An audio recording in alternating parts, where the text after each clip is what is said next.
Почти във всяка кола има по един – оловно-киселинният акумулатор. Но за тази наглед обикновена кутия се крие една от най-невероятните и успешни истории за рециклиране в света. Нека да видим защо. Само се замисляте за момент. Тази технология е измислена през 1859 година. По-стара от телефона, по-стара е дори от електрическата крушка. И въпреки това, същата тази фундаментална технология от 19 век е абсолютно незаменимо в нашия 21 век. Това само по себе си е наистина удивително. Всяка година само в Европейския съюз над 800 000 тона от тези акумулатори стигат до края на живота си. И като си има предвид от какво са направени олово и киселина, това е потенциално огромен екологичен проблем. Или пък не. Нека да надникнем вътре, за да разберем защо правилното им управление е толкова важно. В своята същност това е просто кутия пълна с оловни пластини, които са потопени в разтворна сярна киселина.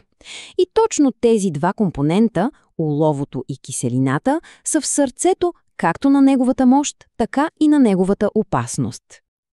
Истинският риск идва, когато тези батерии просто се изхвърлят някъде. Оловото може да се просмуче в почвата, където остава с години и замърсява цялата хранителна верига. В същото време, сярната киселина може да отрови подпочвените води.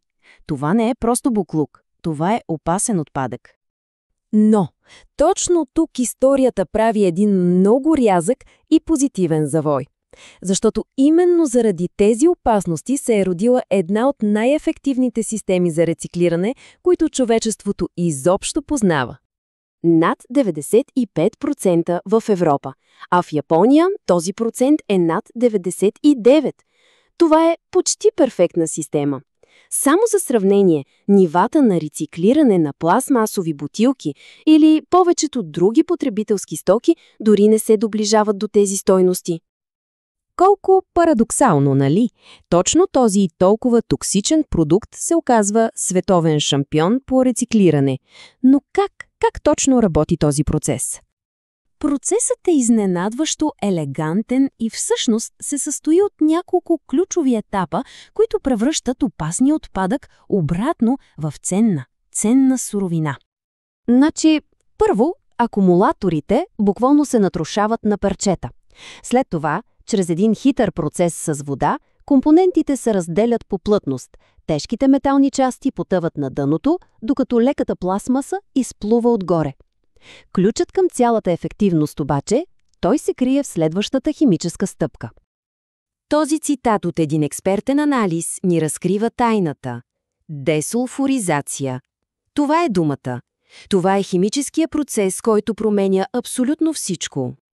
Казано по-просто, вместо да се гори сярата и да се отделя токсичен серен диоксид във въздуха, тя се отстранява предварително чрез химическа реакция. Това е едно гениално просто решение на един огромен екологичен проблем. И ползите са огромни.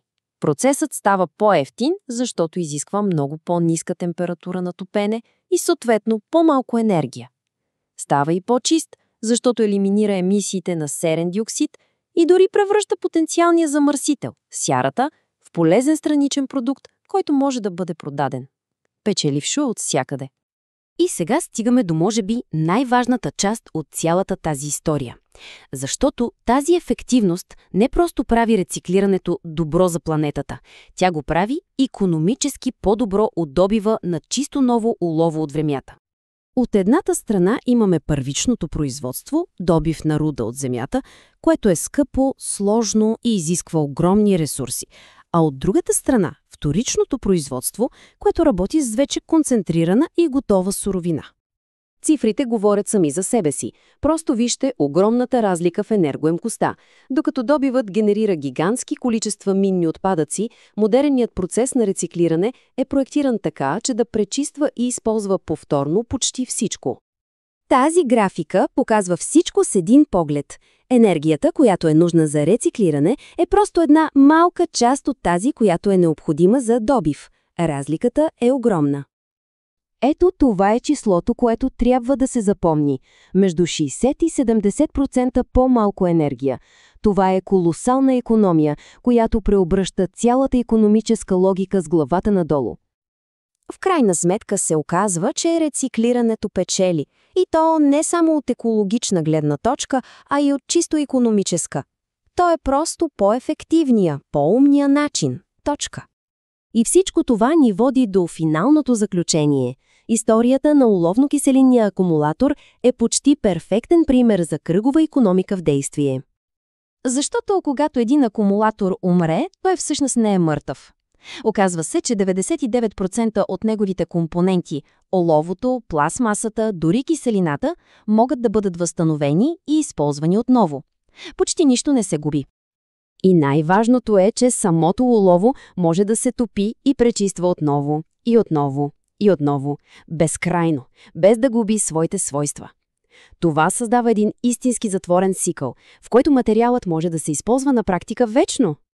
И това ни остава с един последен провокативен въпрос. Щом сме успели да създадем такава успешна система за един от най-опасните потребителски продукти, представете си какви са възможностите пред нас за всичко останало.